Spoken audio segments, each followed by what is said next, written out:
Structural behaviour of concrete. Structural behaviour of concrete வந்து நம்ம இப்போ பார்க்கலாம்.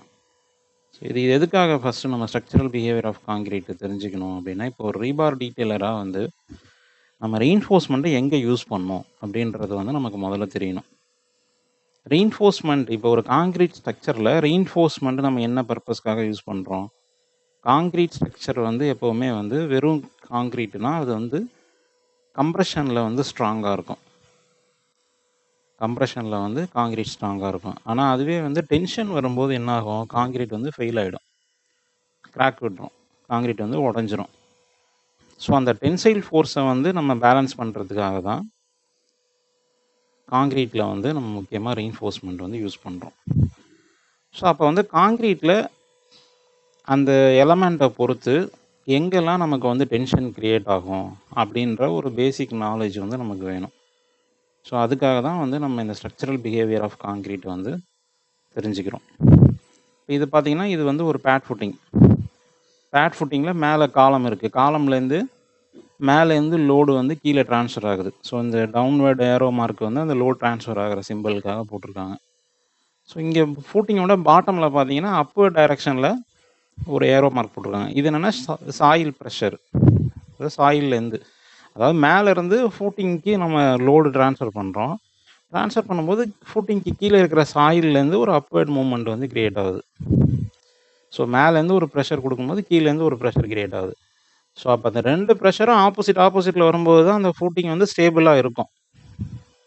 இப்போ மேலேருந்து ப்ரெஷர் க்ரியேட் ஆகுது, கீழே ப்ரெஷரே இல்லைன்னா என்ன ஆகும்? ஃபூட்டிங் கீழே போயிட்டே இருக்கும், மண்ணுக்குள்ளே போயிட்டே இருக்கும், கீழே போயிட்டே இருக்கும். ஸோ அது மண்ணுக்குள்ளே போகாமல் இருக்கும் அப்படின்னா என்ன அர்த்தம்? அப்போ வந்து கீழேருந்து அதுக்கு ஈக்குவலாக ஒரு அப்வர்டு வந்து உங்களுக்கு வந்து ஒரு ப்ரெஷர் க்ரியேட் ஆகுது. ஸோ அதனால தான் வந்து ஃபூட்டிங் அங்கே இருக்குது.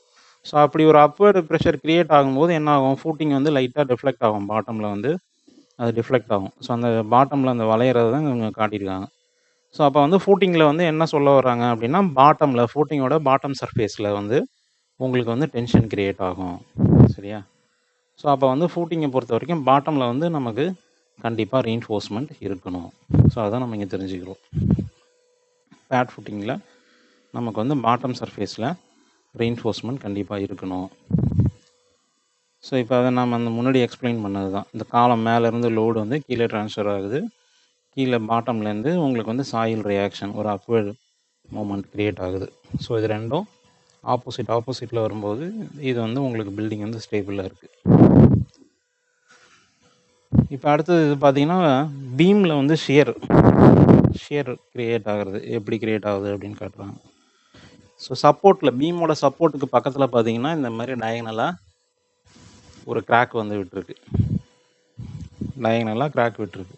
ஸோ நமக்கு பீம் டிசைனில் பார்த்திங்கன்னா இந்த சப்போர்ட்டுக்கு பக்கத்தில் வந்து நம்ம இங்கே தான் ஸ்டிரப்ஸ் நம்ம ப்ரொவைட் பண்ணணும் முக்கியமாக. ஸோ ஸ்டிரப்ஸ் ப்ரொவைட் பண்ணும்போது இந்த ஷியர் கிராக்கை வந்து நம்ம பீமில் வந்து அவாய்ட் பண்ணலாம். ஸோ ஒரு சில பீம் டிசைன்லாம் பார்த்திங்கன்னா சப்போர்ட்டுக்கு பக்கத்தில் வந்து க்ளோஸராக கொடுத்துருப்பாங்க ஸ்பேஸிங் வந்து. அதாவது இப்போ பீமுக்கு நார்மலாக ஒரு 300 mm ஸ்பேஸிங் ஸ்டிரப்ஸ் போடுங்கன்னு சொல்கிறாங்கன்னா, இங்கே சப்போர்ட் கிட்ட வரும்போது ஒரு 200 இல்லை 150 அந்த மாதிரி குறைச்சி கொடுத்துருப்பாங்க. இது பார்த்திங்கன்னா ஸ்லாபில் வந்து பஞ்சிங் ஷியர் கிரியேட் ஆகுது. ஸ்லாபில் வந்து ஃப்ளாட் ஸ்லாப் நம்ம பார்த்தோம் இல்லையா, ஃப்ளாட் ஸ்லாபில் வந்து பஞ்சிங் ஷியர் கிரியேட் ஆகும்போது இந்த மாதிரி காலத்தை சுற்றி வந்து கிராக் விட்டுரும். ஸோ அந்த காலத்தை சுற்றி வந்து இது கிராக்கு விட்டுச்சுன்னா இந்த ஸ்லாப் வந்து ஃபெயில் ஆகிடும். இந்த பஞ்சிங் ஷியர் ஃபெயிலியர்னு போட்டிங்கனாலே உங்களுக்கு வந்து டயக்ராம் வரும், பஞ்சிங் ஷியர் ஃபெயிலியர். ஸோ இது பார்த்திங்கன்னா இந்த மாதிரி பஞ்சிங் ஷியர். ஸோ அந்த காலம் சுற்றி பஞ்சிங் ஷியர் க்ரியேட் ஆகும்போது என்ன ஆகும்? ஸ்லாப் இதுமாரி போட்டுட்டு வந்துடும் கீழே. ஸோ இது ரியலாகவே என்னோட உடஞ்சி கிடக்குது பாருங்கள். பில்டிங்கில் பஞ்சிங் ஷியர் க்ரியேட் ஆகிடுச்சு, ஃப்ளாட் ஸ்லாபில் க்ரியேட் ஆகி இந்த ஸ்லாப் வந்து காலத்தை சுற்றி அப்படியே போட்டுட்டு கீழே வந்துடுச்சு. தெரியுதா? ஸோ இந்த பஞ்சிங் ஷியரை அவாய்ட் பண்ணுறதுக்காக என்ன பண்ணுறோம் அப்படின்னா, இதை சுற்றி வந்து ஸ்டட் ரெயில்னு கொடுப்பாங்க. ஸ்டட் ரெயிலு அப்படி இல்லைன்னா சம் அடிஷ்னல் ரீபாரு இல்லை ஷியர் லிங்க்ஸு அந்த மாதிரி நம்ம ப்ரொவைட் பண்ணி இந்த பஞ்சிங் ஷியரை வந்து நம்ம வந்து அரெஸ்ட் பண்ணுவோம். இப்போ இங்கே பார்த்தீங்கன்னா ஸ்டட் ரெயில் கொடுத்துருக்காங்க, ஸ்டட் ரெயிலு இல்லைன்னா ஷியர் லிங்க்ஸ் போட சொல்லுவாங்க. லிங்க்ஸு, அது இன்ஜினியரிங் டிசைனை பொறுத்து அவங்க என்ன பண்ண சொல்கிறாங்களோ அதை நம்ம வந்து பண்ணி கொடுத்துடலாம். ஸோ இது பஞ்சிங் ஷியர்.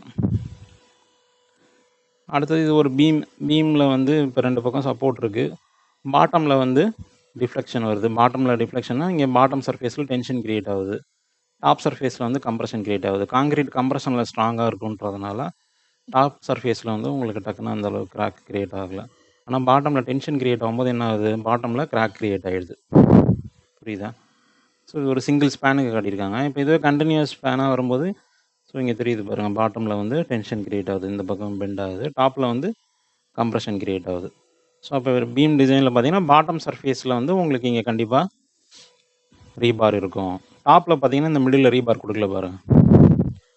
ஸோ இங்கே என்ன சொல்கிறாங்கன்னா ஸ்டிரப் சப்போர்ட் பார்ஸ்ன்னு சொல்கிறான்.